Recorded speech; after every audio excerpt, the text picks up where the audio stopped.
Okay, I think it's enough for me. And then this platform for you, Mr. Johannes. Thank you. Thanks a lot, Faki. Thanks for the nice introduction, and thank you also for reading my paper yesterday night. I'm very honored that you did. So thanks a lot.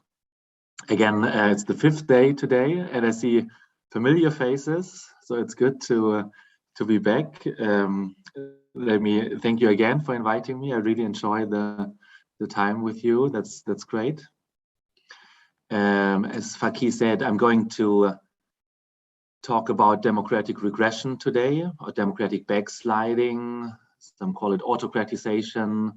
So there are a lot of these concepts that are around. There is sometimes made a difference between them, but in general, I think it's clear that it's a loss of democratic quality. However you measure democratic quality, but that we see a global decline in democratic quality, in democraticness, that worries us all, I guess.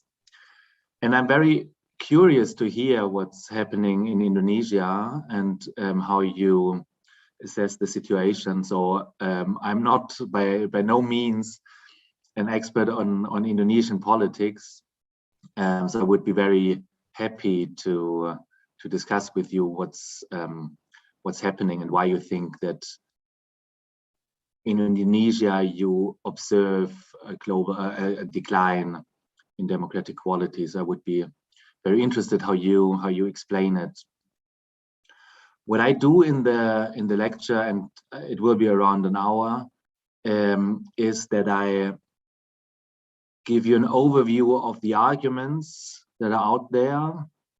I discuss to what extent it's really a global phenomenon, but I apply very much a comparative perspective, and ask. So I don't focus on a single case, but really try to tease out the arguments that are out there that you can apply in different circumstances, and to what extent they are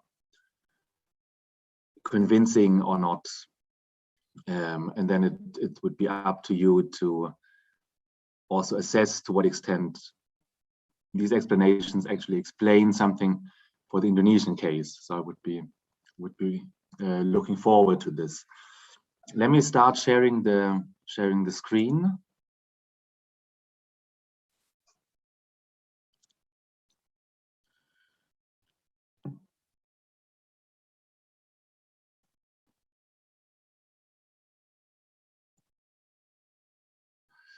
I hope and assume somehow that it worked.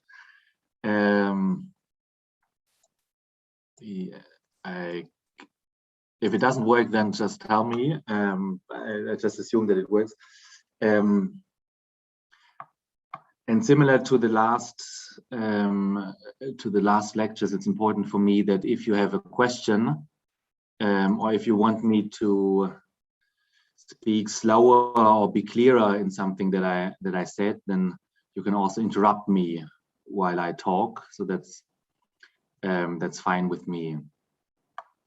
So the topic today is causes and mechanisms of democratic regression. As I said, so to me, it's not too important how we call it. So in the literature, you will find backsliding, de-democratization, autocratization, regression, recession, and so on. So there's a lot of concepts floating around. But what they all refer to are these people that we know from the news. Here we have Erdogan in Turkey, who in the last years, I think it's very clear and it's undisputed, that his rule in Turkey became more and more autocratic, or that he became stricter and stricter on the opposition. You have people like Putin, who says that liberalism has become obsolete now. Also very strong attack on liberal democracy. And I'm going to tell you that there's a difference between liberal democracy and electoral democracy, and Putin being very outspoken saying that liberalism has become obsolete, has no future, and that now it's the time for like strong leaders, authoritarian politics, and so on. We have here Trump, of course, maybe the most puzzling figure, or at least it's still very difficult. So sometimes, you know, you think it's very easy to explain the rise of Trump and why he came to president. But if you take a step back and ask yourself how a guy like him could become president of the United States, of such an old and traditional and long-standing democracy, with his troubling perspectives on a lot of different things, but I'm going to refer to the US example in a second as well. We have Duterte in the Philippines and his very, very strong kind of law and order politics, let's put it like this, and his fighting of drug criminals, or what he seems to be drug criminals, and also his style of governing. We have Viktor Orban, who is in Hungary, also extremely puzzling. So I just had a chance to hear a talk by Timothy Garton Ash. I don't know if you know him. He's an history professor in Oxford, and he said that Orban was a student of him back then in the beginning of the 90s. And he was very impressed by Viktor Orban because he was a young, eager student trying to reform the former socialist Hungary, and now himself turning to an authoritarian leaning politician. So, and being in the European Union, being troubling, and you know, it's difficult for the European Union to deal with someone like Orban. And Orban being very outspoken in favor of what he calls illiberal democracy. I assume that you know, or that you have heard of it, but maybe I just remind you that when he talks about illiberal democracy, he makes the argument that liberalism is in favor of gay marriage, of minority rights, of refugees, of all kinds of what we would call very progressive politics, and saying that Hungary and he himself is against all of these things. Now what he does, and that's why he calls it an illiberal democracy. And now what he does is it's a trick, actually. So it's a kind of it's a hoax what he does, because what he does is that he equates liberalism with one part of what liberal politics could also be, like very progressive minority rights protections, of LGBTQ rights, of discriminated people. But that's one, and it's an important part of liberalism. But liberalism is much more. Liberalism is about individual self-determination, it's about civil liberties, it's about political rights, it's about rule of law, it's about checks and balances. So, you know, all of this is liberal as well.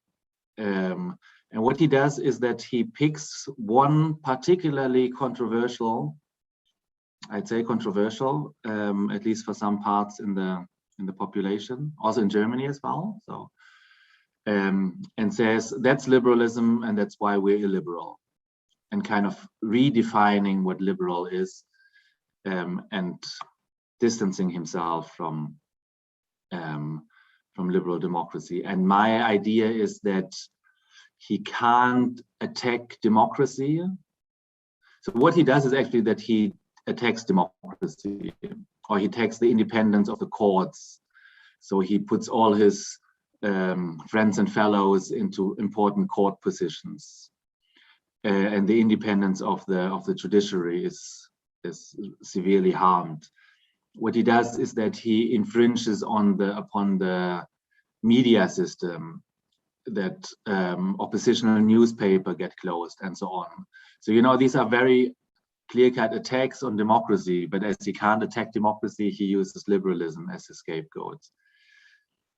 And then a last picture, that's Marine Le Pen, French politician. She's in opposition compared to all the others. But elections will be soon, and it might be actually that someone like her could also be president of France. So she's right-wing populist, authoritarian populist. So that's the motivation of the talk. I guess you are familiar with some of these case studies, and that's the background. Now, what I presented you are these cases that are very prominent in the newspapers, or when we watch TV, when we watch the news. The question is now, for a comparative politics person, is that a global trend? Or is it only some cases, very prominent cases and worrying cases, but not a real trend? So, you know, we have these instances and they are bad, but it's not a global trend. Oh, I miss Bolsonaro. You shouldn't miss Bolsonaro in Brazil. You know him as well. So the structure of the talk is that I start with assessing if there is something like a global decline in democratic quality or democratic regression. So a taking stock exercise now, today, how does the world look like? Is it declining? Then I talk a bit about what is actually democratic regression, and then we come to the explanations that are out there. And then I really look forward to the Q&A and also hear from your Indonesian experience and from neighboring countries and other countries that you study and research on. So that will be the structure of the talk. The first slide that I want to share with you here is the following. It's VDEM, the source is VDEM, Varieties of Democracy. I'm not sure if you're familiar with it. Maybe I say one or two words on it. VDEM is an institute or an initiative, a project based in Sweden. It's a huge, huge project. And what they do is that they ask experts, country experts, most of them living in the region, and they ask them, I don't know how many indicators, let's say it's 300, maybe 500 indicators on all kinds of different things. So if you have a chance, go to their website and just look what they do. It's just extremely interesting. And they promise, and that's actually what they do, and I work with them a bit here and there and also proposed questions, is that they promise that they have at least 5 coders for every country and every year. So it would be Indonesia in 2000, Indonesia 2001, 2002, 2003, and so on. And every data point is assessed by at least 5 experts, mostly scholars, and at least one living in the region. And then they have a very complicated system how they aggregate the data, and then they come up with these figures. So that's the background of VDEM. So instead of taking official statistics that the government provides, they ask country experts for their assessment. And if you're one of the coders, then you get a lot of sheets, and then you need to code, and then you need to say, okay, I code the media freedom in China in 2012, this and that higher. So that's how it works. And that's the basis of this slide. What you see here on the slide is liberal democracies in this kind of lila, and then in lighter shade it's electoral democracy, in this lighter yellow it's electoral autocracy, and in the orange it's closed autocracies. So they make a distinction between 4 different types of regimes. The liberal democracy is a democracy that has elections and that respects political rights and civil liberties to a full extent. So that's mainly the idea of a liberal democracy. An electoral democracy is a democracy that does hold free and fair elections. So you can't say too much against the electoral process itself, but that it has problems in the guarantee of political and civil rights. And that might be media freedom, infringements on media freedom, and so on. There are elections, but they're not free and fair. And then you have closed autocracies, or their electoral autocracies have problems in being free and fair, and closed autocracies. So that's clear. There are no elections happening, and no respect for civil liberties and political rights. Again, there's a lot of dispute if these 4 regime types are really the one or the best, the most fitted, but at least it gives you a rough picture. And what you see, and what I find interesting, is that on the left graph, you see the percentage of countries, and on the right graph, you see the percentage of the population living in these countries. And what you see is that in the world, there are only 22% of the countries qualifying to their standards as a liberal democracy. And it's only 13% of the worldwide population that lives in a liberal democracy. So it's really a small portion. 13% is really not a lot. It's almost 1 out of 10 or 1 out of 9. So it's really not the majority of people living or enjoying liberal democracy. You have around 39% of the world's population living in an electoral autocracy that is troubled by restrictions on civil liberties and political rights, but at least do have some kind of have elections, but have problems in civil liberties and political rights. And you have, 47% of the population living in an autocratic rule, is almost half of the population being under autocratic rule. So that's the trend over time. So here you can't see really if there's an increase in democratic backsliding, but what you see is that electoral democracies are a bit growing. Let me give you another better graph here. That's from Luhrmann and Lindberg in 2019. They call it autocratization. And what you see on the y-axis, on the vertical axis, is the number of countries. And on the x-axis, the horizontal axis, that's the years.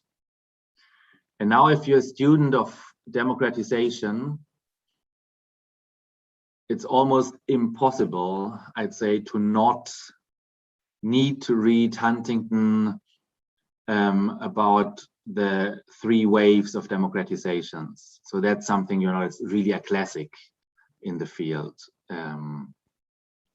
where he makes the argument that these democratizations come in waves. And if you go for the dashed gray line, you see the democratization processes, and there you see, the clear-cut wave. So you have a first wave around 1920. You have then after World War II, you have a second wave, and then in the 1990s, you have a strong increase here in democratizations. And of course, in the 60s and 70s, it was a lot of military regimes in Latin America and other countries, and in the 90s, the peak is due to the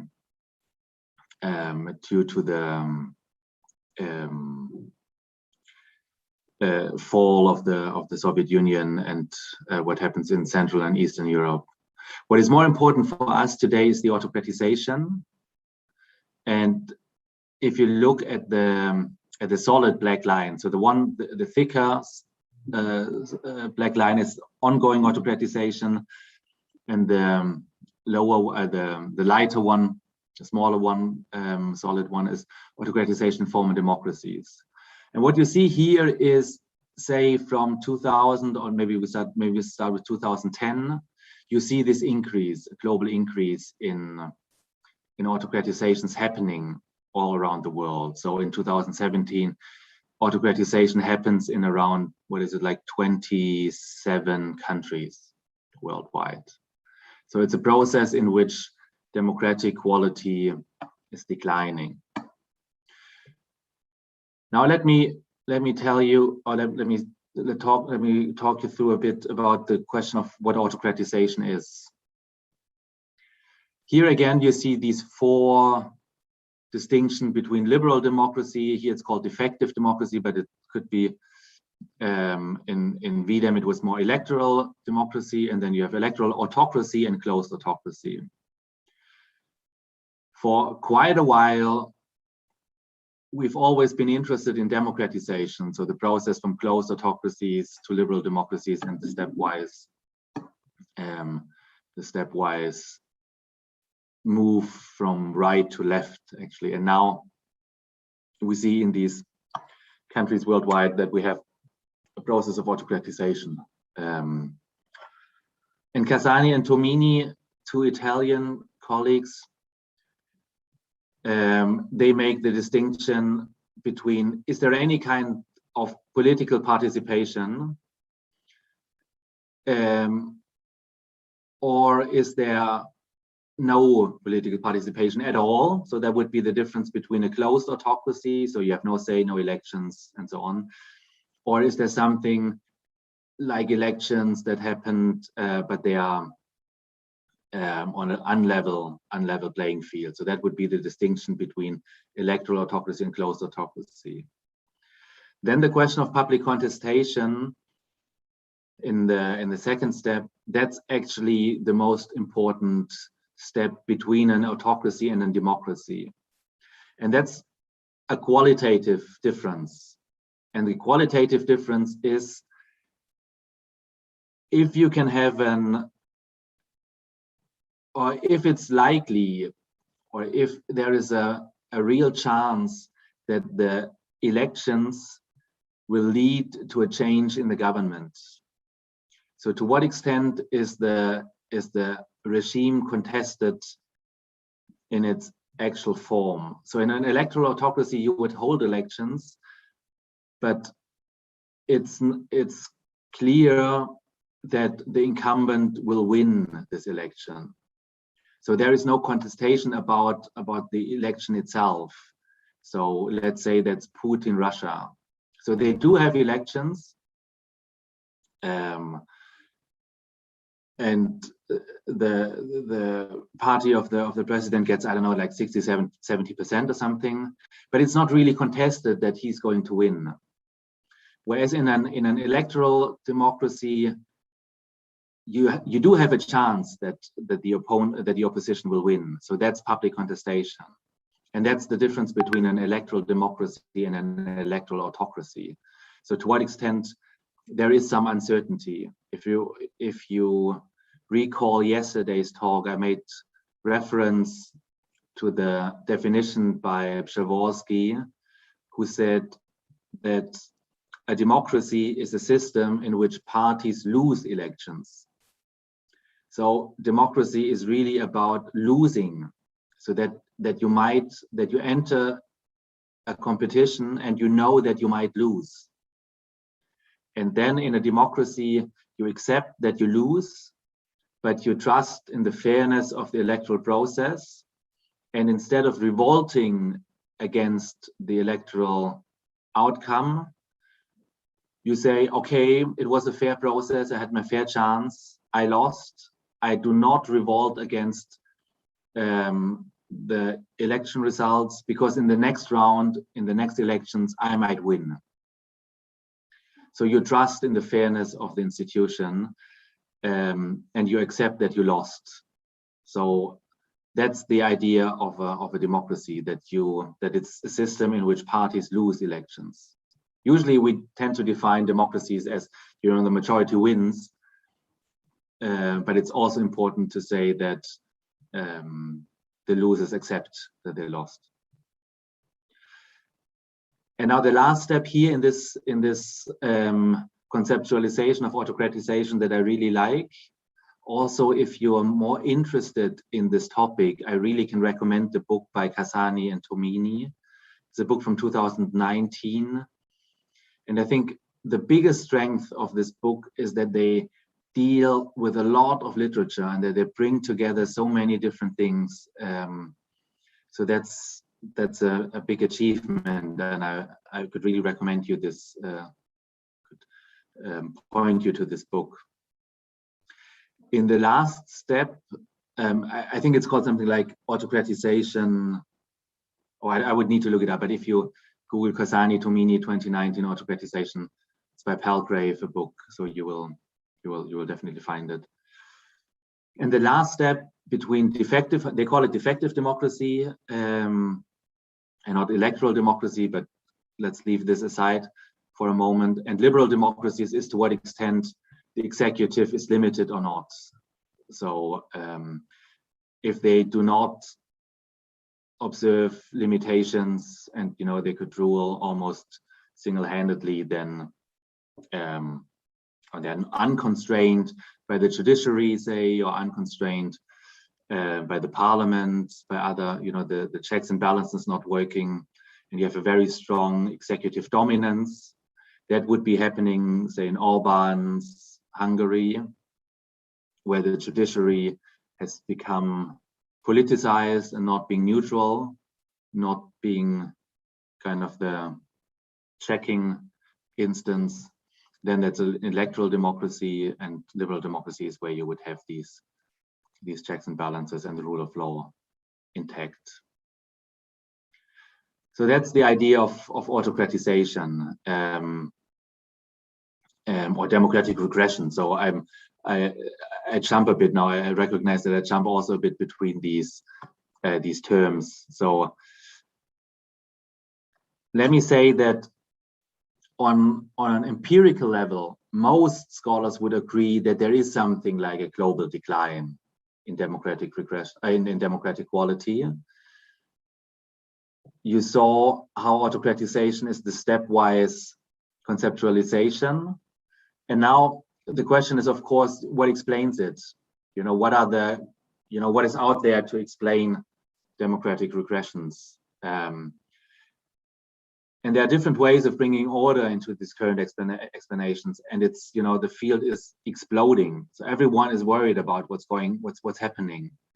And what I do is that I try to bring them into some kind of order and to highlight the factors that are used for explaining democratic regressions, and highlight one or two studies that are out there. But for me, it's more important, to give you an overview and to bring order into all of these explanations that are currently out there.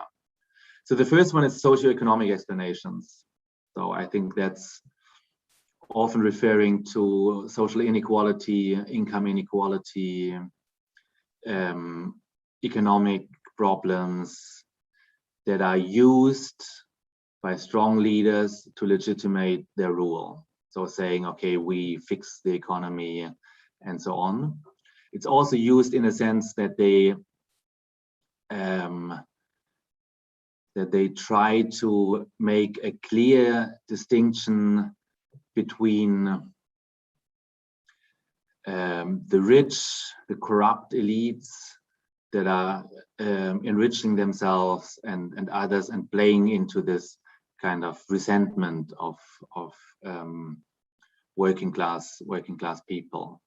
So socioeconomic explanations often work with social inequality or economic inequality, income inequality, as well as macro factors like GDP growth, inflation rate, and so on.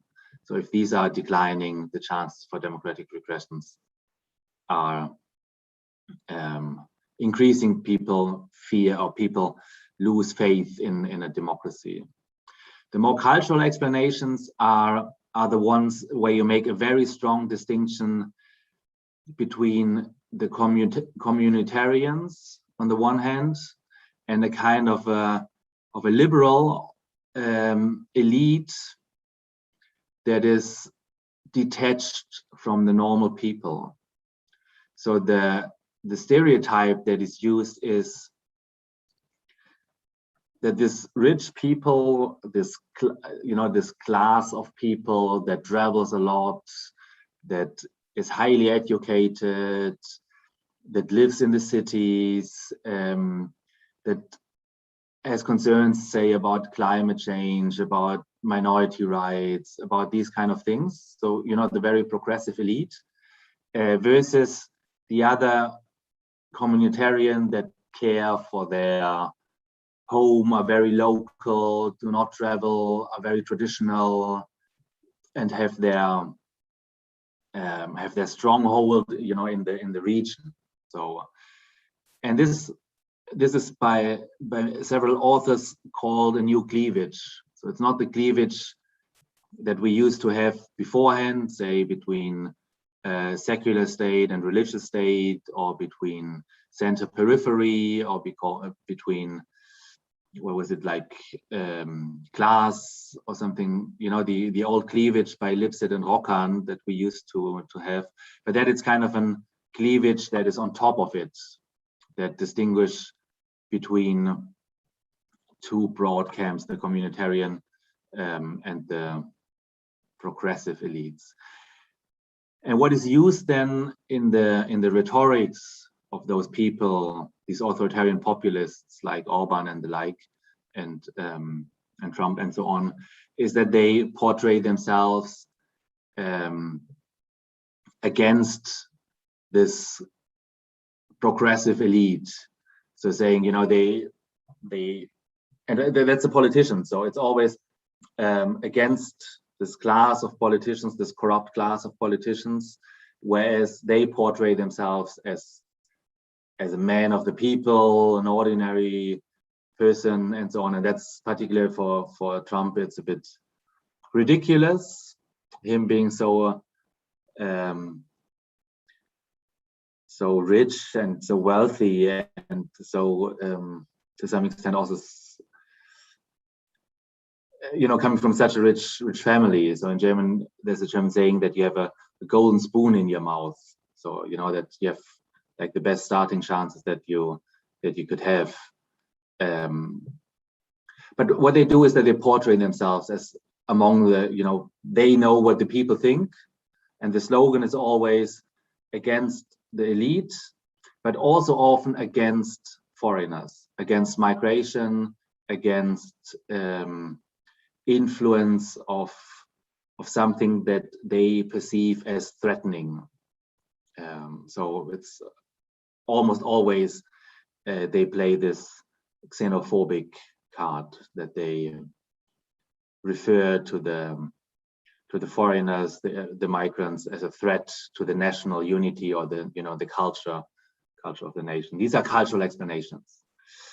The political explanations are that political parties are no longer able to kind of absorb this potential, so that there is a crisis of political parties, a crisis of political representation, but also a political explanation is that the international organizations have gained too much influence, and that because often the international organizations are not elected by the people, and there's a strong resentment, for example, in Germany against the European Union and what they do in the European Union, so that they are doing what they want to. And also a political explanation is about technocratic rule, so that you have experts that rule and that are detached from what the people actually want. One way to put those different explanations together is a demand-supply side explanation. So is there a demand for autocracy, and is there a supply side for these authoritarian values? So that's what's often made. So the demand for authoritarian values would be people demanding for strong rule, demanding for protecting the nation, fearing migration, and so on. And supply side would be more that the governments and the parties and the political actors that, you know, provide these narratives that are then picked up by the people. So these are the current explanations that are out there, and I have no so it's totally fine. There's no criticism in it, but that's what is currently discussed. I would like to propose one more way of thinking about it, and that would be to distinguish where the problem actually originates. Where is the root of the problem? Does it happen within the democratic institutions, or does it happen outside of the democratic institutions? And that's what in the introduction we has already been said, that I tried to make a difference between erosion and decay. So the question is if it's exogenous or endogenous. And in other words, it's to argue, is there a problem in the democratic institutions the way they are designed now? That would be, you know, the seeds of the destruction are in the institution itself. That would be a decay argument. So there's something happening why it's internally decaying. Or is it something, an external influence, a cause that is generated outside of these institutions, and, you know, that works into the democratic institutions? And that's erosion. And for the remainder of the talk, I will talk about this difference and also familiarize you a bit more with the current explanations. So let me first say that erosion is a metaphor that you see a lot in the newspapers, but also I put down a lot of arguments here by, you know, it was just like very randomly that I went through the current literature. And almost all, like McFall speaks of erosion of Russian democracy, Gamboa of erosion of democracy in Colombia and Venezuela, Mainwaring, Pizarro, Bermeo, Dari Diamond, the Videm people. Everyone speaks about erosion, and these people are really the finest scholars that we have in comparative politics. So I don't take issue with the argument itself, but the only thing that I would like to highlight is that if we take erosion as an explanation, there might be much more behind it than the mere metaphor of it. Because when you read these articles, you recognize that they could exploit the idea of erosion much more, and that's not what they do. Now let me say you what erosion is, and if you think back to geology in your high school, erosion is a process, and here you see the picture on the left-hand side.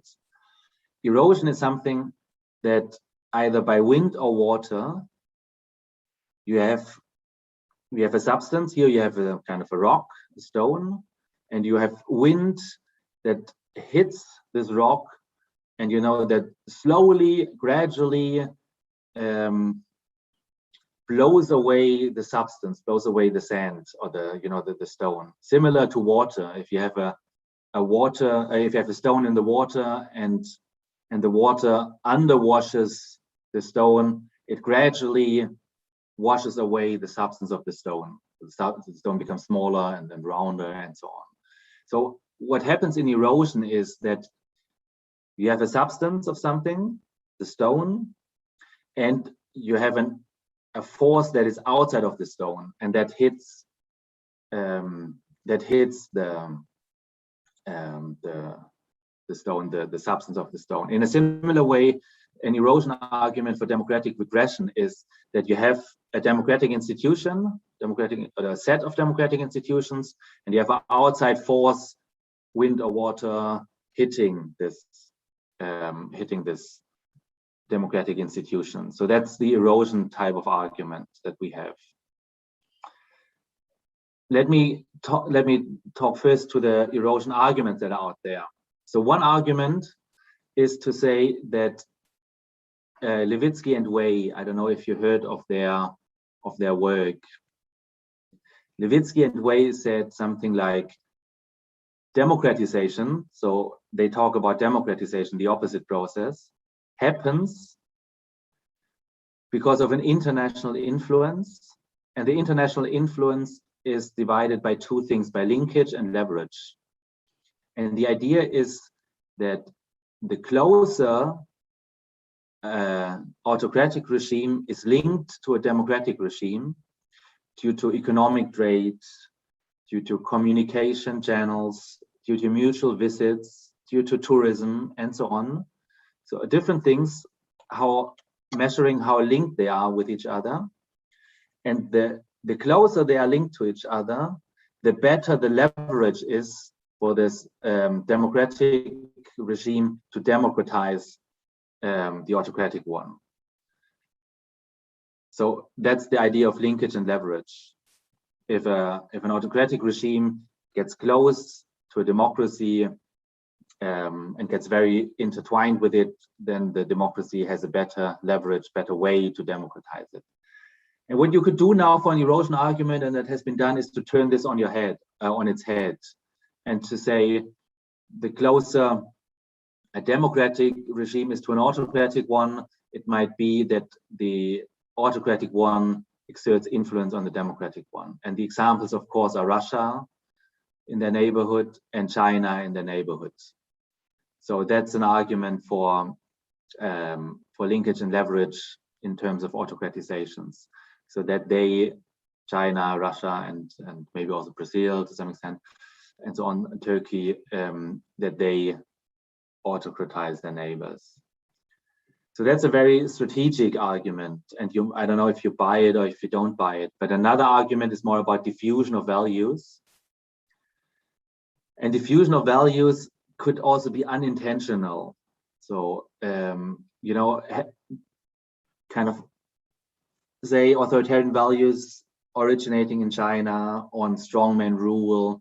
Yesterday we talked about how they were able to cope with the COVID crisis, and you know how strong their response was, how much economic success they have, how they contribute to internal order, and so on. So that these are authoritarian values in China that unintentionally diffuse to the population of other countries. But both of them are exogenous factors. So, you know, it's like factors working from the outside on the democratic institutions in other countries. So these are the erosion arguments that I meant. So something originating outside, so the autocratic regime in China having influence on a democratic one, say, I don't know, in sub-Saharan Africa or wherever, or in their neighborhood, and exerting influence from the outside. The decay argument, that's an argument that I personally find more convincing, but that's something we can discuss, is that you could think of it, again, going back to your high school years when you had chemistry or physics, that you had radioactive decay processes, and you have the half-life of radioactive elements. I'm not sure, you know, sometimes these analogies to erosion and decay, radioactive decay helps. Sometimes they confuse, but what is important for me is that for the erosion argument, the cause lies outside, whereas for decay arguments, the cause lies inside. And in radioactive decay, it's that you have different binding energies, and then you have different half-lives of them. But what is that might help you as an analogy. So, you know, there's something in the nuclear core that determines how much the decay process proceeds. What is important for me yet is to say, or however, is to say that the driver of change comes from in the institution, and that the seeds of its own destruction are already in the institution. So there's something wrong within the institution. And when you look at the decay arguments, you find a lot of them, actually. And I would argue that these are the types of arguments that we should look more closely at. And they are arguments that already in the 30s in the Weimar Republic in Germany, they argued that the constitution of the Weimar Republic had inherent flaws, the president being too strong, the checks and balances being too weak, and so on. So different tensions within the constitution that made the rise of Nazi Germany easier or more likely, so they could exploit what's happening. So there was already an inherent vulnerability that was exploited. The same happens now in the same type of argument, that there's inherently something going on and not from outside, is made by Zwolig and others for the US, but also for Venezuela and what was it, I think Turkey. So that they say they have a tension between the partisan ideology and democratic principles, and I show you this in a second what I mean with it.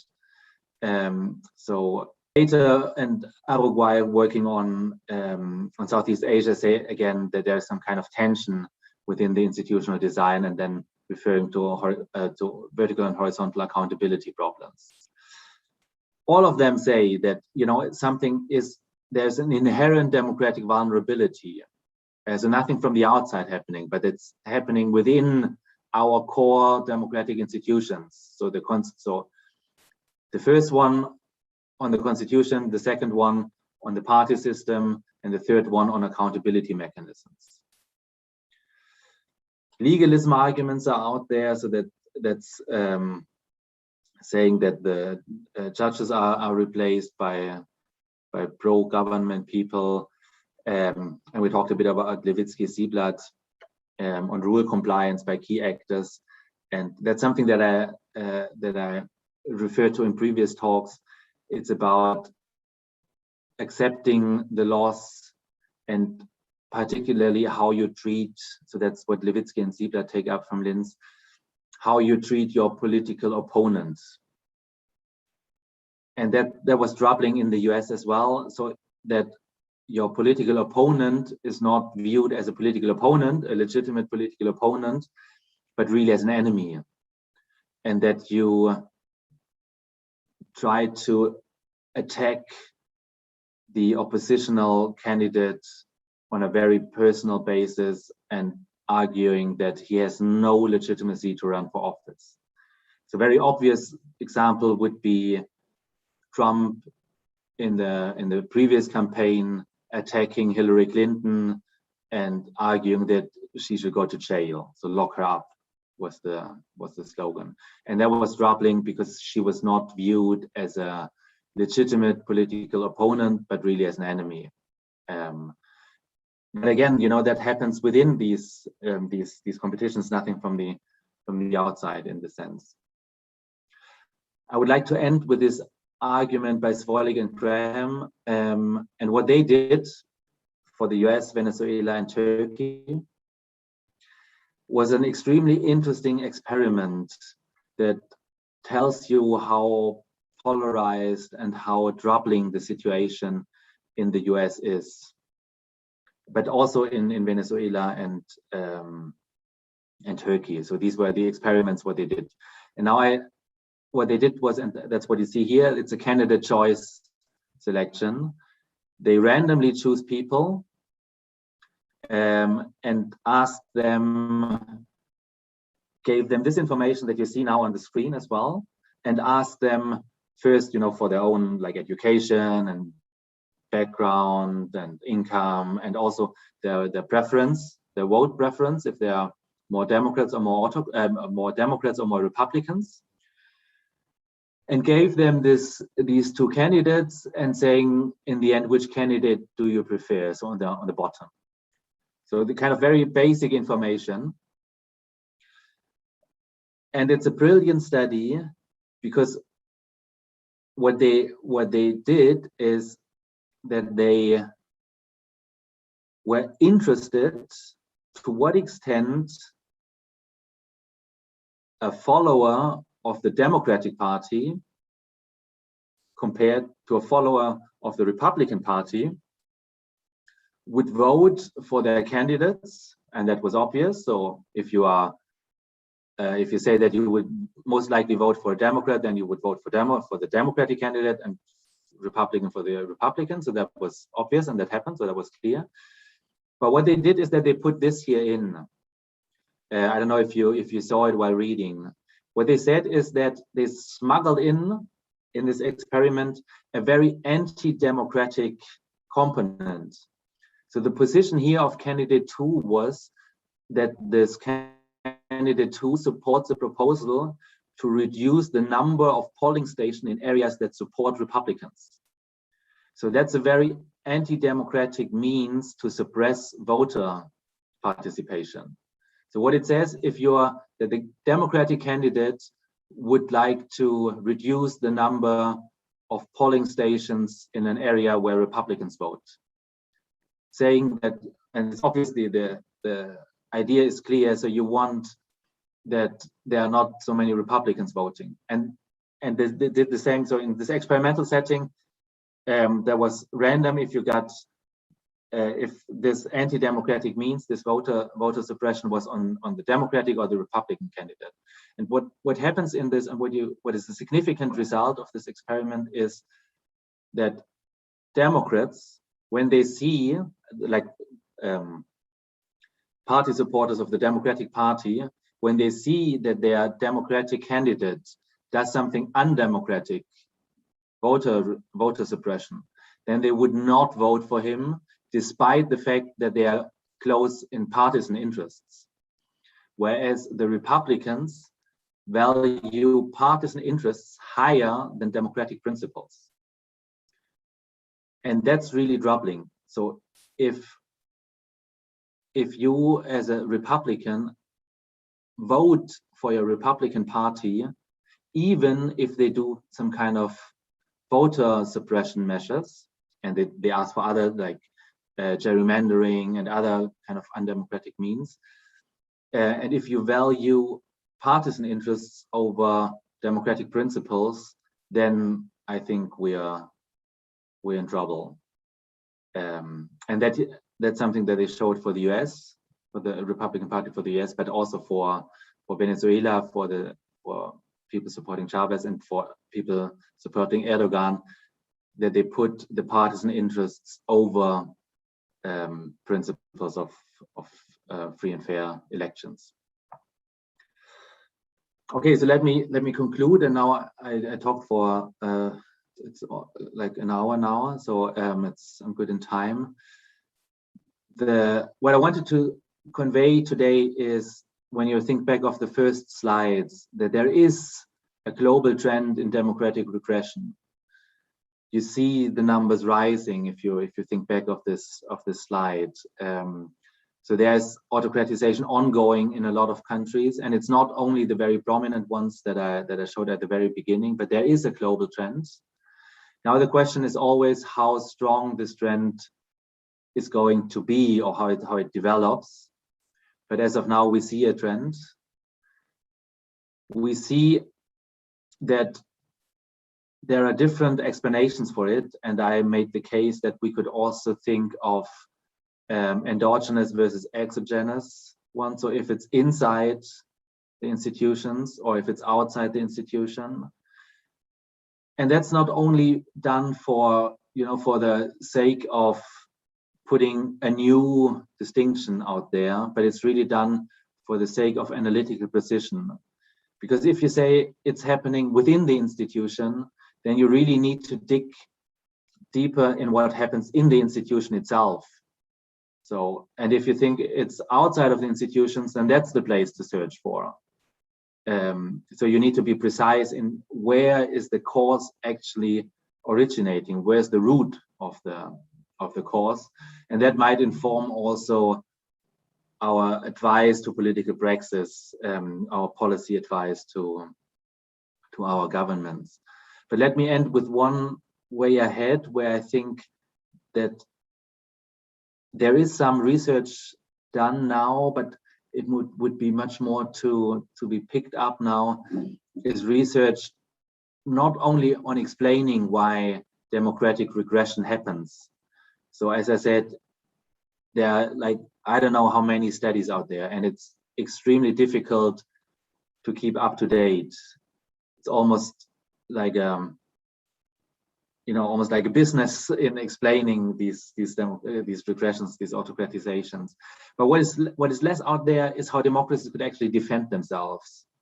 What they could do to counter these attacks, and that would be my last point today in this talk, and also kind of a plea to you as researchers and as scholars and students to maybe think of how democracies could defend themselves as well. So I stop here with the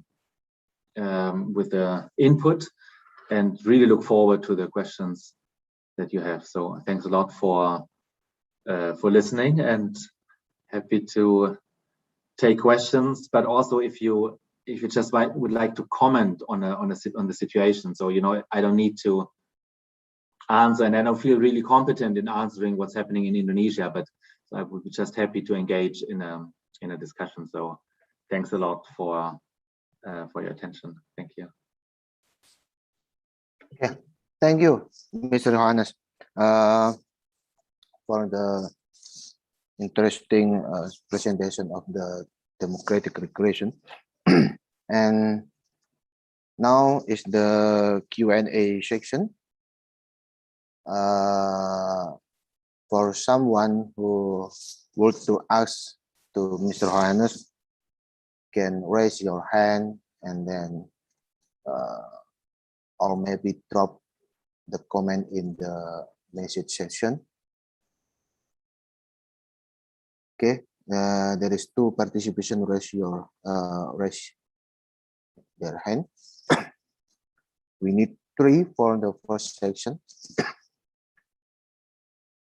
Or maybe we can continue with this 2 participants. The first, Fatia Wahani, maybe. And the second one is Faris. For Fatia Wahani, go on. The time is yours now to ask to Mr. Johannes or maybe a comment about the presentation.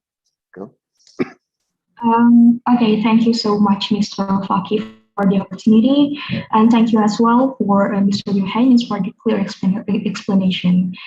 So, Mr. Johannes, I've got a chance to slightly read the paper you wrote under the same title with today's session's topic. And I happened to read this part when you mentioned that the democratic regression, which occurs in this country, can actually be named after electoral narrowing. And that being said, electoral narrowing is to blame for the regression, as in the electoral process here, electoral laws are often used to raise the hurdles for the competition thresholds, and then nomination procedures, as well as financing, campaigning, and such stuffs. And here's the thing, sir. So as far as you're digging into this issue, I mean, like this whole democratic regression stuff, does this problem regarding electoral narrowing only specifically occur in certain countries like Korea and Indonesia, as you've mentioned here, or basically there's the same chance for all countries to face the same problem? And if so, what do you think should be the turning point of this issue? Thank you, sir. Oh, thank you. Excellent question.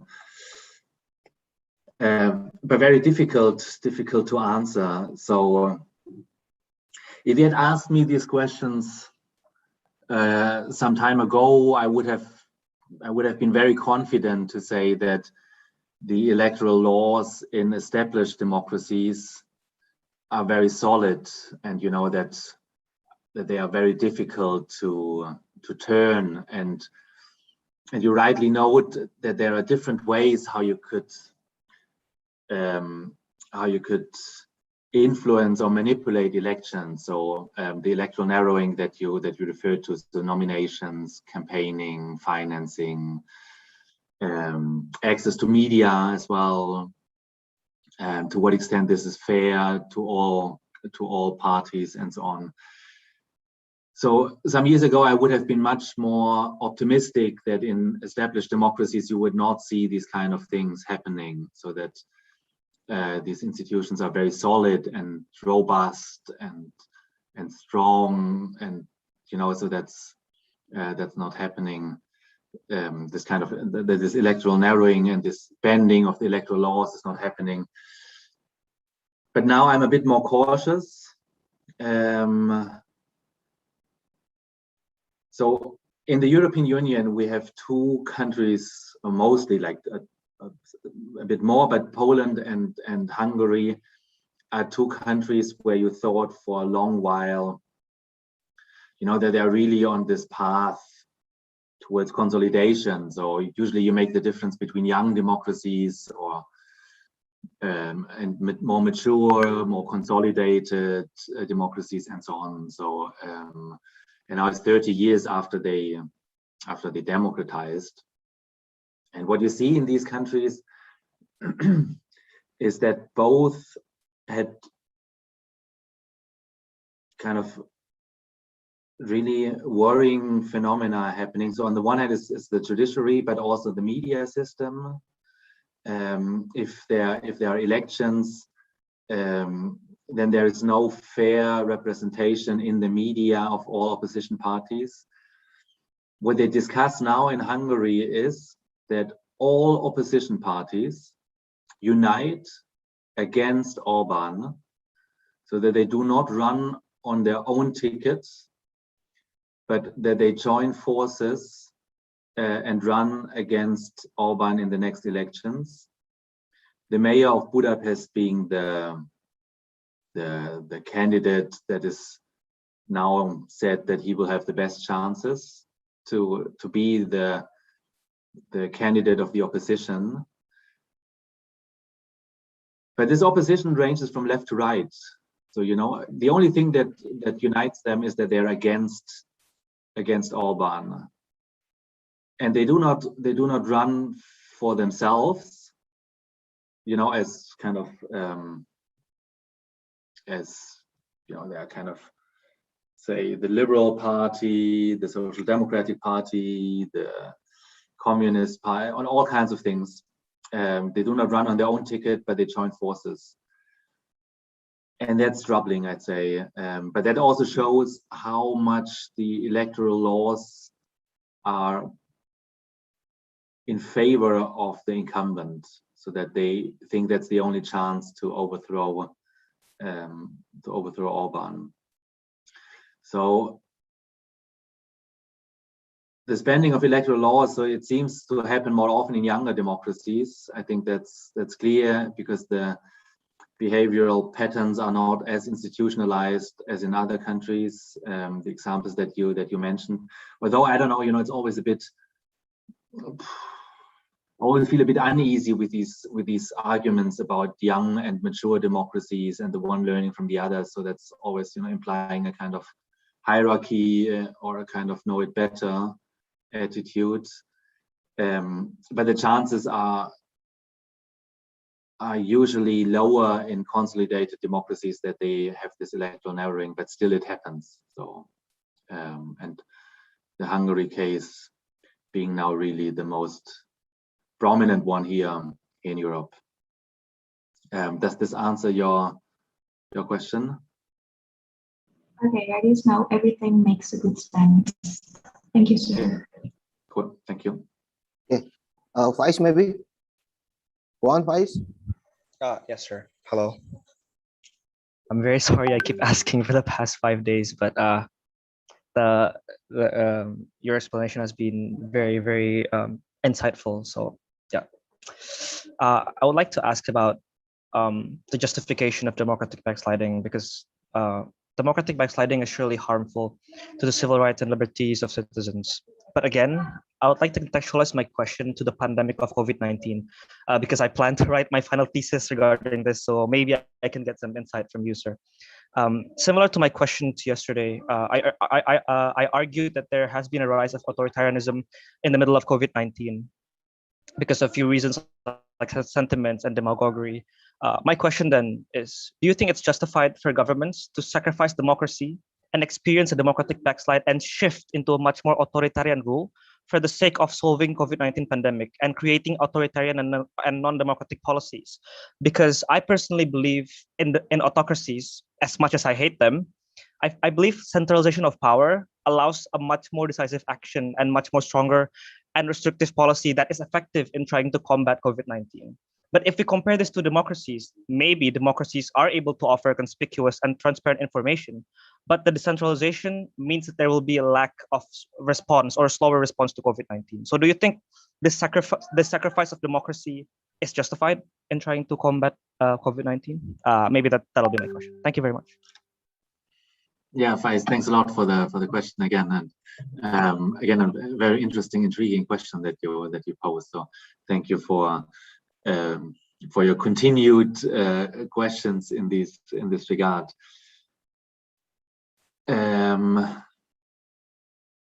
So you asked me, I think it's more a question of political opinion somehow. Or let me answer your question, one in my personal political opinion, and then a more political theory perspective, political science perspective. Now, if you ask me as a citizen in a democratic system, it's clear that you should never ever sacrifice democracy for fighting COVID or fighting a pandemic.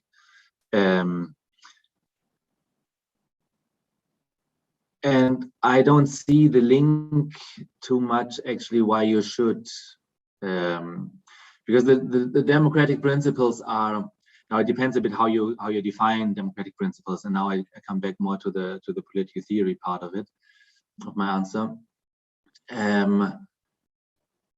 If you equate centralization of power and a very strong reaction to a crisis situation to an autocracy, then I think that's a mistake to make. All countries, irrespective of their regime form, be they democratic or autocratic, would need to centralize decision making, would need to have a strong and a quick response to the COVID crisis. All of them. So the virus doesn't care if it infects a Chinese person or a South Korean person or a Indonesian or a German person. So everyone needs to cope with it, and the challenge is the same for all of them. If you look to the democratic countries, they also responded to it, and they responded to it in a quick fashion. And I'm not sure, I think that's an empirical question, and I would be interested if you have data on this, if democracies have been better in fighting the COVID crisis or autocracies have been better. I know that there's this big example of China being extremely efficient in it, but I would doubt actually that autocracies are so much better in fighting the COVID crisis. So I said yesterday that I had this talk with or this conversation with an expert in Iran on Iran, and now of course the numbers in Iran are difficult, so you shouldn't trust the statistics of Iran too much, like how many people really got infected. But the picture that he painted was not one in which they've been very successful in fighting it. So that would be the counterexample of it. So I'm not saying that the Iran is more representative to autocracies than the Chinese one, but it would be interesting to do this exercise and to map and to kind of see if democracies or autocracies have been better. But I really warn against the argument that centralization of powers and having a kind of a strong reaction, it should be equated with autocratic rule. So I don't know how they did it in Indonesia with fighting the COVID crisis, but I can tell you in Germany, what happened was that the chancellor and the minister of health and other ministers, that they had a kind of a COVID cabinet, like a small council of people, including also the federal states in Germany, and trying to increase the reactive capacities of the state. So, and they've been criticized for concentrating power, but they needed to concentrate power, and you needed to impose these measures. You needed to impose the measure to not travel, that shops are closed, that museums, cultural institutions, and all kinds of things are closed, people going bankrupt. So that happened, and there was not an enforcement problem in this sense. So democracies, what I want to say is that democracies can react and do react, that they also centralize power in such a crisis situation, but they are aware that it's for a very short period of time, limited period of time, and that they need to give back this power as soon as the crisis is over. Now, one interesting aspect could be to inquire to what extent, and it might go to your direction, I'm not sure if that's an angle you look at it. What would be interesting to see is if country governments in backsliding countries, like in autocratizing countries, use the COVID crisis to justify their authoritarian regime and consolidate their authoritarian regime by using this crisis. That would be interesting to see if that's happening, and that they don't give back the power that they once centralized in this crisis, but that they keep it.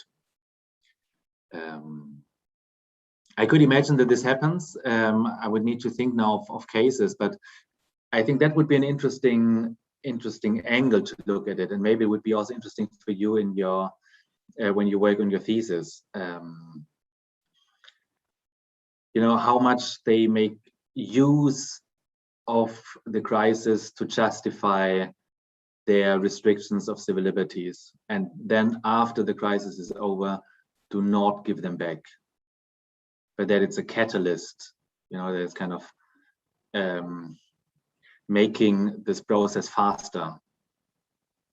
That would be interesting to see. So I could imagine this kind of argument, but I think I would not go all the way down to say that autocracies are better equipped to fight COVID. That's something that I would not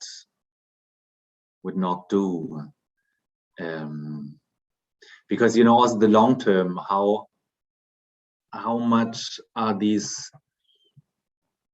measures accepted by the population? And I could imagine that in a liberal democracy, and there's a lot of debate about these measures, that people get persuaded much more about the value of them. So that would be my response to this. But thanks a lot for the question. I think it's a huge problem now, how we as political scientists deal with this COVID crisis. And for me, maybe that's the last word, and then I'm happy to take more questions and comments. The COVID crisis is, of course, a health crisis, but it's as well for us political scientists really a question: how much do you trust your government? It's really a question of trust in the ability and the capacity of your government to be able to cope with these challenges. And it puts a test on how much you think they are able to handle this. And I guess that's in all countries, so irrespective if it's democracies or autocracies. So it's really a question of legitimacy of a regime, referring to what we discussed earlier this week. But maybe I stop here and then take more questions and comments. So, but thanks for the intervention. Faiz, do you have another comment? Or maybe Can I, Pak Fakih? okay, Mr. Fajar. Yeah. Mr. Fajar. Okay, thank you, Pak Fakih. Yeah, Johannes. I just read Larry Diamond's book about three wines, and I interest with the question in your last slides. Is democratic backsliding drive outside or inside? Drive endogenously or exogenously? Compared to autocracies 3 or 4 decades ago, in my assumption, there were some similar things in some countries like developmentalism, military intervention, fake election, and domination of one party in party competition. But today, autocracy occurs through institutional channels, through democratic institution. Why can so many similar things happen at the same time? Is it related to the current global geopolitical change, such as economic expansions of China and Russia, or disappointed with US domination? What do you think, Johannes? Yeah, Fajar, thanks a lot for the question. And I think you're totally right, and that's a very important observation that you make, that autocracies today have changed, and I would say that the reason behind it, and that's also, I assume, Larry Diamond's argument in the book, that democracy as a norm has become so powerful worldwide that it's difficult for any autocratic ruler to talk against the democratic norm.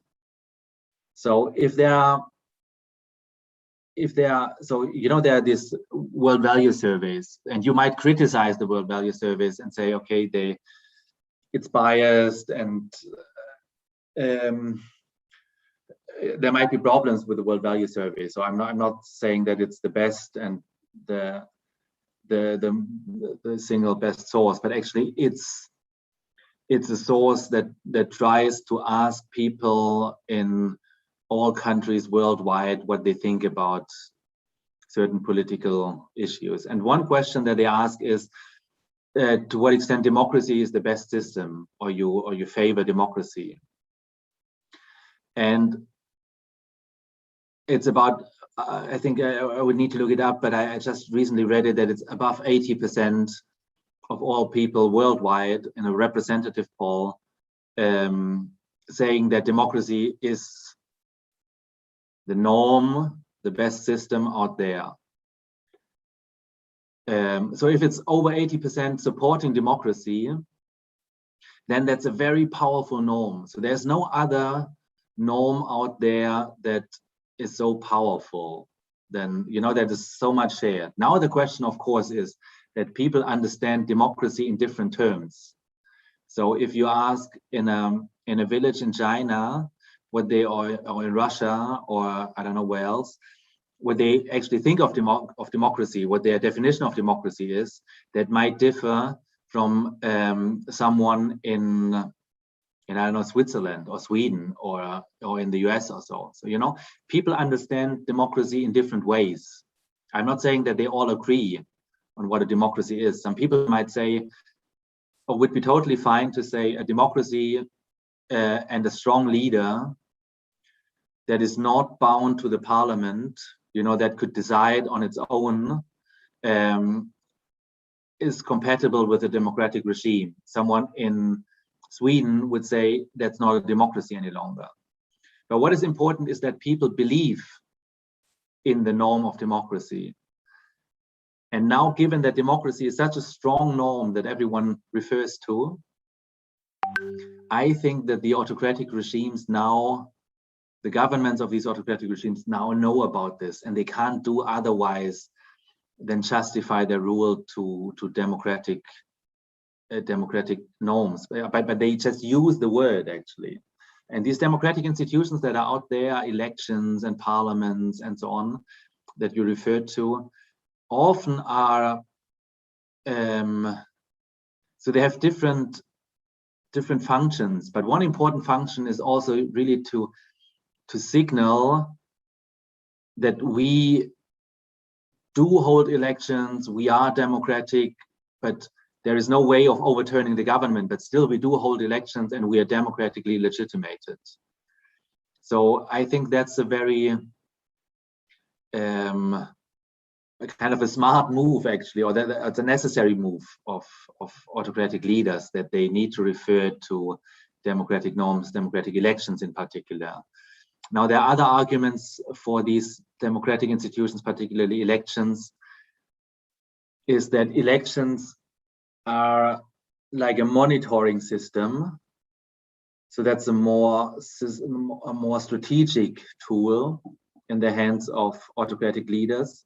It's almost like a competition for political talented leaders. So if you hold elections across the country and you see one person getting a lot of votes, you try to promote his or her career because you see, okay, he's someone who really gets the votes from his people. So in this sense, it's kind of a barometer for political talent that you can use as an autocratic leader or as autocratic leadership. So there are different explanations why these democratic institutions are actually out there. Another one is that refers particularly to parties, is that a party is able to reduce conflict within what's happening in the party, so that it smoothens conflicts that are happening. And often you have rules how the power is handed over from one ruler to the other and so on. So, you know, they have also kind of functions. So in this summing up, I think there are three ways of seeing it, why these democratic institutions become so important in autocracies. The one is that you need to justify your rule, and the democratic norm is very important. The other one is a very strategic one, that you could use democratic institutions to, you know, see where are the talented persons. And the third one is a more functional argument to say that these institutions provide incentives that intra-elite conflict is settled within the elite, you know, and not outside of the parties and so on. So these are different explanations why we have these institutions. But I think the assessment that they are out there and that more and more autocracies need these actions and need these parties and, you know, need to play this democratic game somehow, I think that's something that will accompany us for the next years. Yeah. Thank you. Thank you. Okay. We move to the second section of the Q&A. Maybe there is some other participant would like to ask to Mr. Johannes. And maybe for the time we wait the other participation, I would like to ask Mr.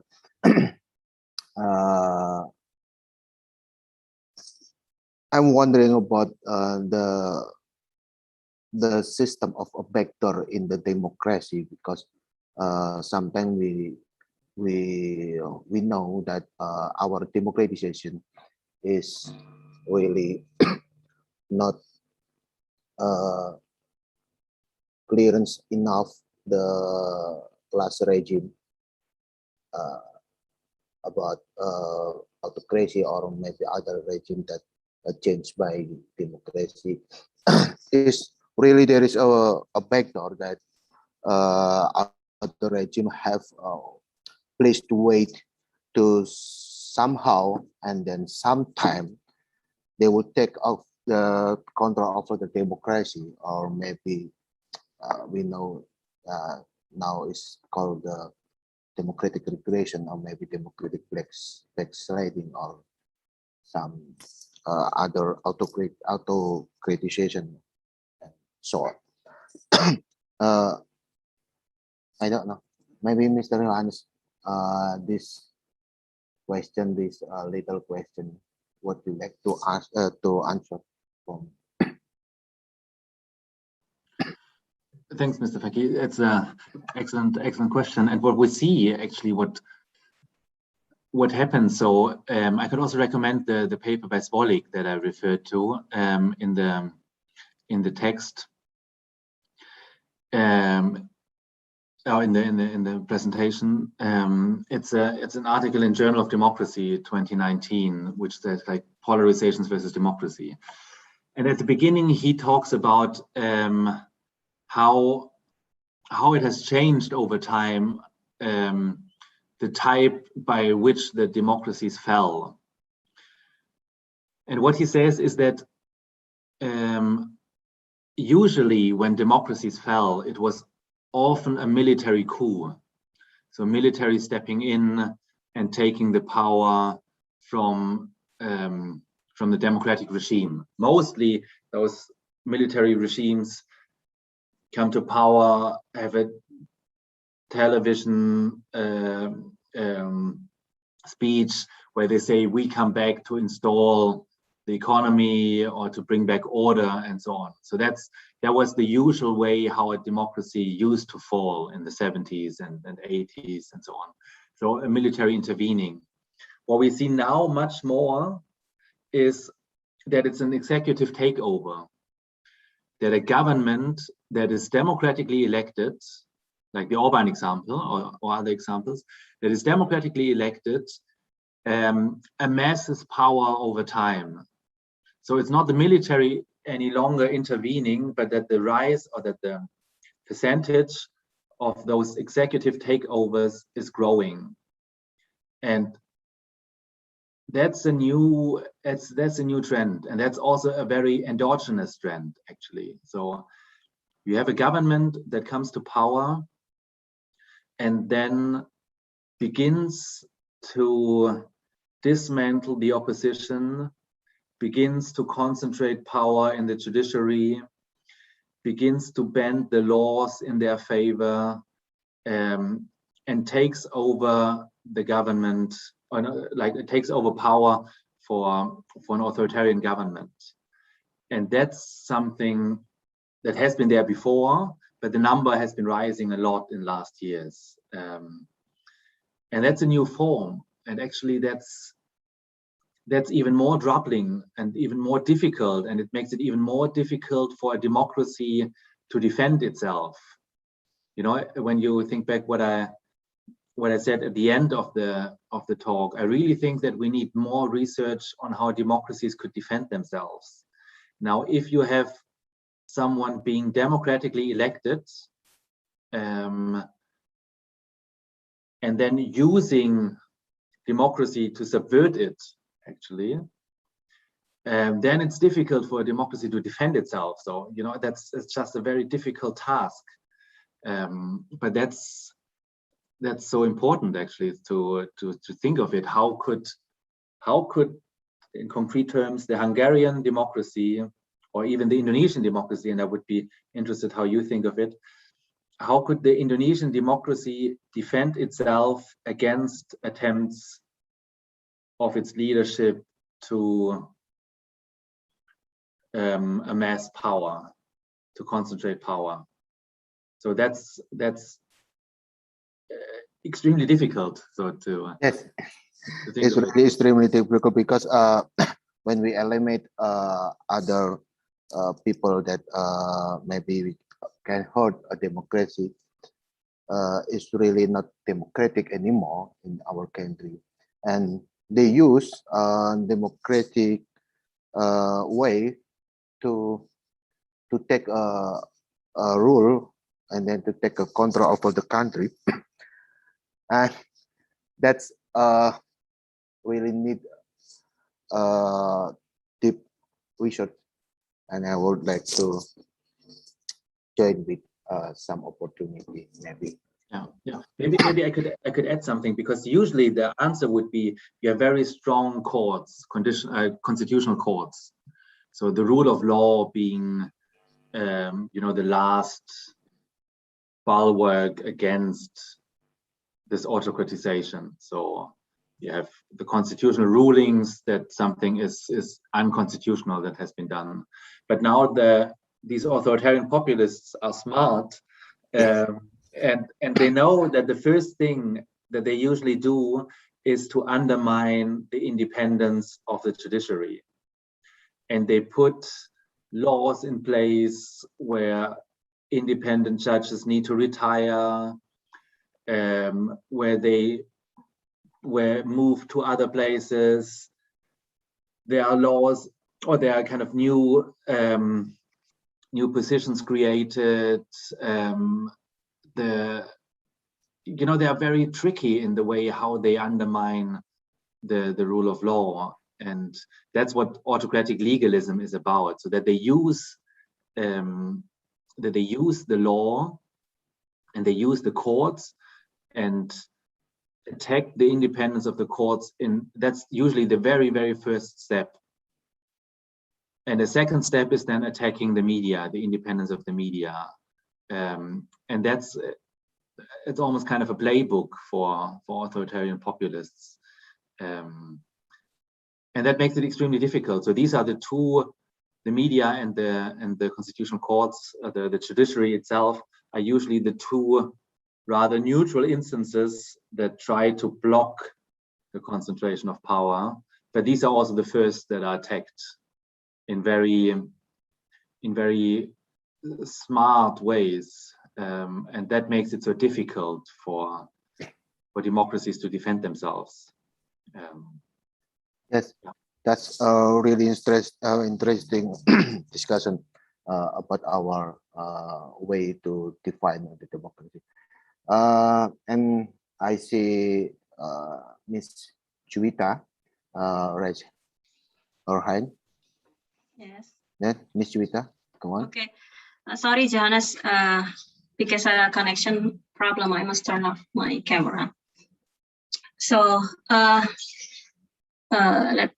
let me tell you about Indonesia and democracy. So in Indonesia, in the last decade, there have been a science of democracy regression.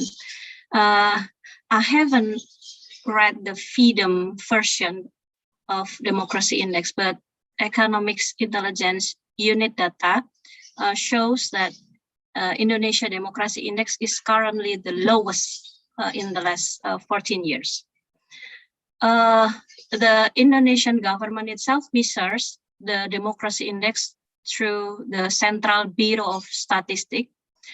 The majority of variables regarding political institutions, such as the role of local government bureaucracy, then the variable of voting rights, gets a good score.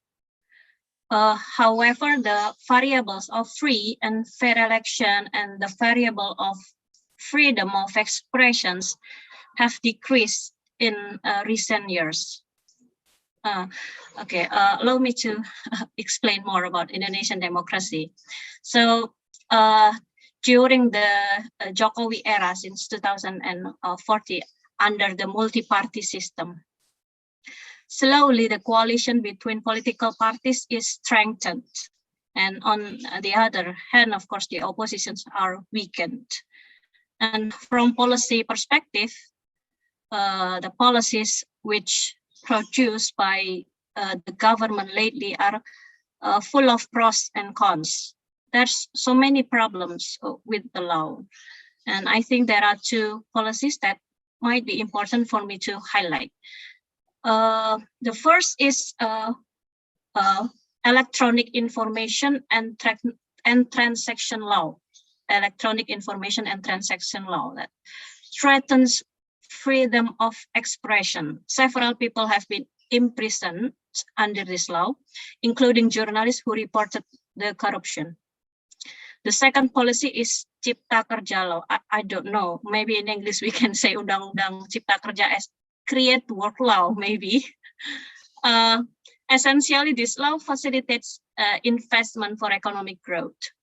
And under this law, the right of indigenous people to manage their forests are threatened. And from the regime institution perspective, police repressions are become strengthened too. So there are several signs of democratic regression in Indonesia. Then I want to ask you a question. This question may be to some degree related to democracy background in Indonesia. According to your explanation, I want to know more about cultural explanation. Is in the global democratic nowadays, based on a comparative study, is whether democratic regression is more common or easier to occur in Asian countries, or in countries that have never experienced a revolution. Therefore, feudalism and patronage system is strengthened under democracy. Johannes.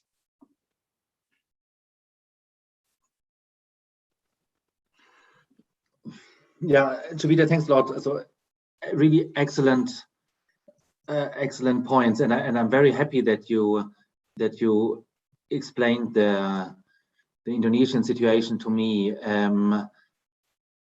I don't feel very competent in really commenting on the Indonesian situation, because I'm really not too familiar with it. But from what I hear from you, particularly the first law on, or the first policy that you refer to on electronic information and transaction, that seems to me the cause for the decline in freedom of expression that you referred to.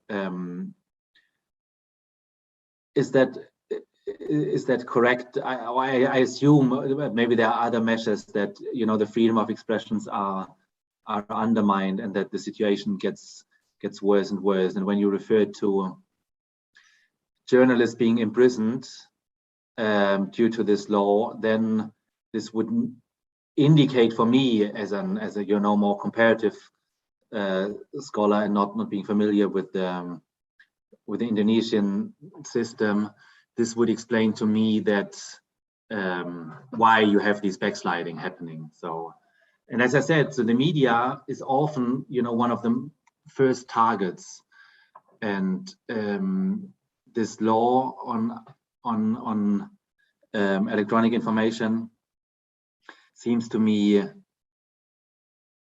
almost part of the playbook for those populists. I'm not sure if we could call the government authoritarian populist now in Indonesia. So I don't want to say something on this. I just don't feel competent enough to comment on it.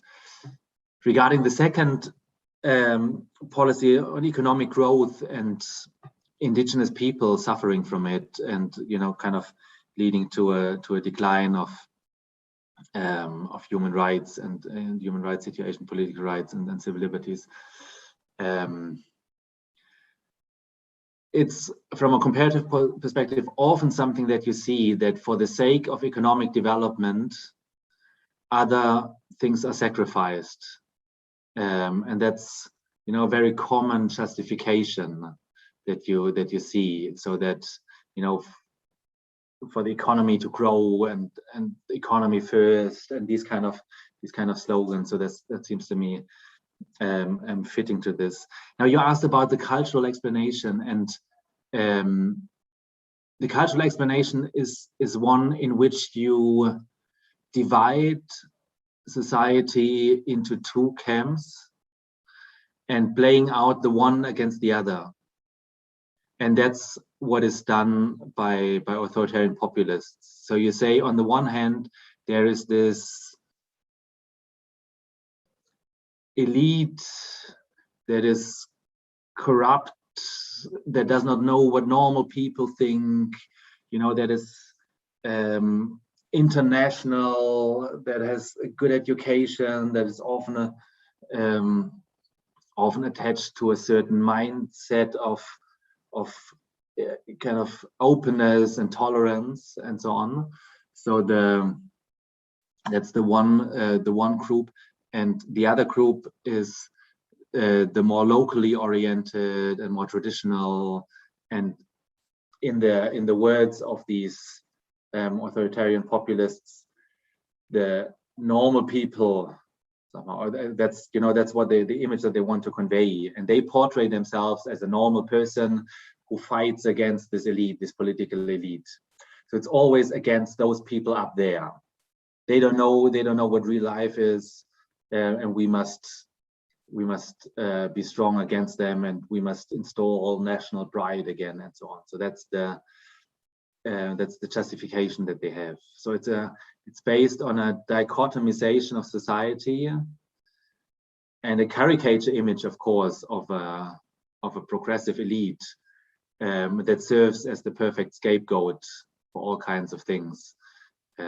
So that's the way the cultural explanation usually goes. So exploiting a dichotomization that you introduce yourself. And that makes it easy to say we against the others. So it's a very strong demarcation of we the people versus those politicians.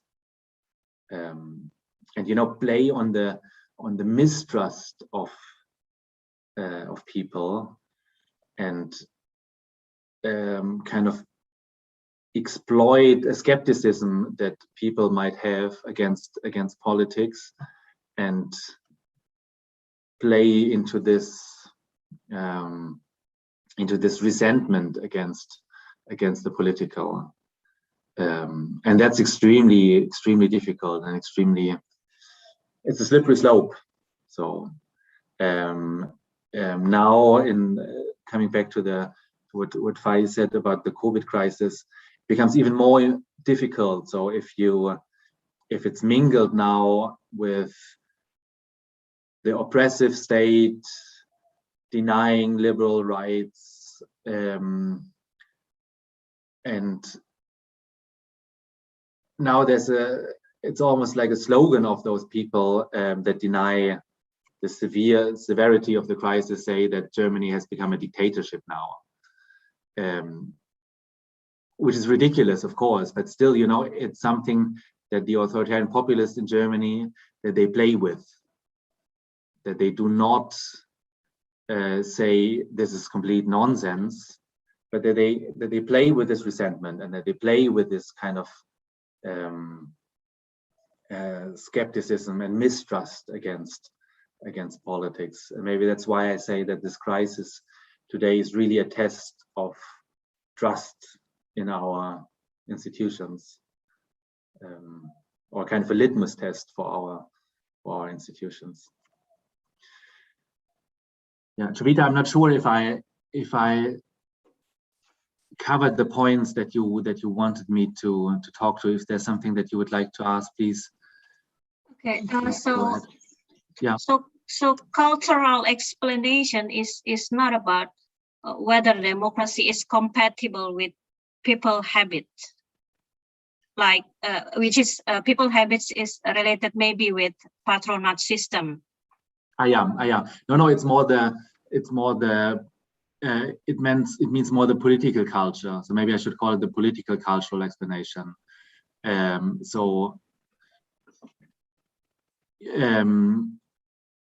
This cleavage theory out of, out of the 60s, 70s, where you said that there's a certain political culture in a country, and you have old cleavages between center, periphery, the class, church, secular, and so on, and that you have now a kind of a new cleavage in the political culture between the communitarian and the more progressive ones. But what is important in this explanation is not the fact that you have this cleavage, that you observe the cleavage, it might be there, but that this cleavage is created and that is exploited.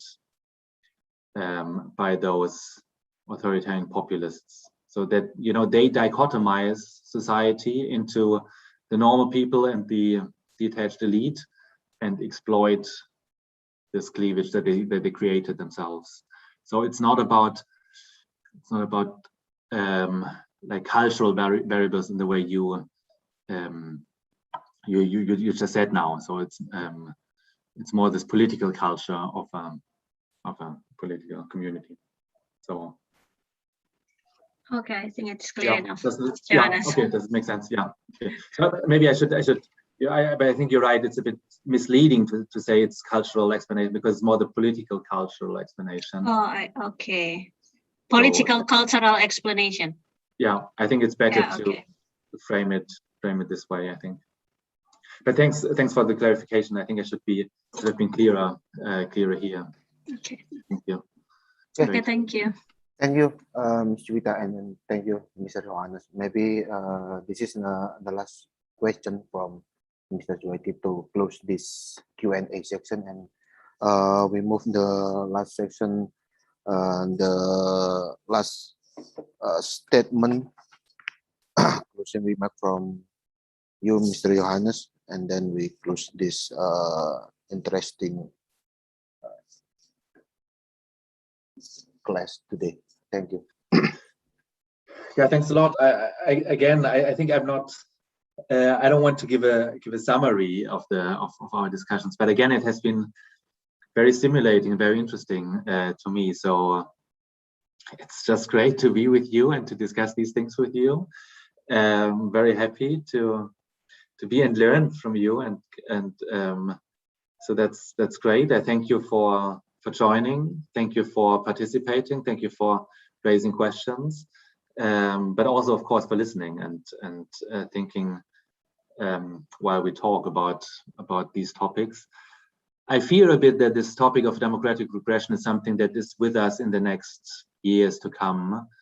On a personal, private opinion basis, I think that's really worrying, how authoritarian populists rise and how they also join forces, how they learn from each other, how they attack the judiciary, how they attack media, how they also fight against minorities. So as Juwita said about indigenous people, in Germany it's more about other minorities that are attacked. It's against migrants often. So that's the playbook somehow, how they first against the law, then against the judiciary, media, and then also minorities, and exploit this kind of distinction that they make themselves between the nation, you know, the people of the nation and the elite. So that's extremely worrying. And maybe I end with a note saying that I really have the impulse to say that working on how democracies could defend themselves is something that is important, and I'd be happy to also collaborate with you and cooperate with you in this regard. If you see any fit where we could come together, I would be very happy to do so. So just reach out to me, and then we see if there's something, you know, we could do together. But that would be great to do so. Okay, so I wish you a good weekend, and we see each other on Monday again. Then I really look forward to it, that we continue our discussion. Thanks for today, and see you very soon. So thank you. Have a nice afternoon. Yeah, thank you, Mr. Johannes, and also for our audience, thank you for the time and the great discuss about this theme. We will meet again in the Monday in the other topics, and it's enough for today. Maybe Pak Fajar for closing the meeting. I give the time for Pak Fajar. Thank you. I like Yeah, so thank you, Pak Fakih, wants to be moderator today. Yeah, thank you, Johannes. See you on Monday on workshops. So it's methodology class. Yeah, it's student in methodology class. Same participants, maybe. Yeah, thank you. Yeah, it's cool. So Yeah. I'm super. So I look forward to it. Really. See you then on. See you. Monday. Have a good weekend. Yeah, have a good weekend too. Take care. Thank you, Johannes. Thank you. Thank you. thank Bye. you, Mr. Johannes. Happy weekend. Bye.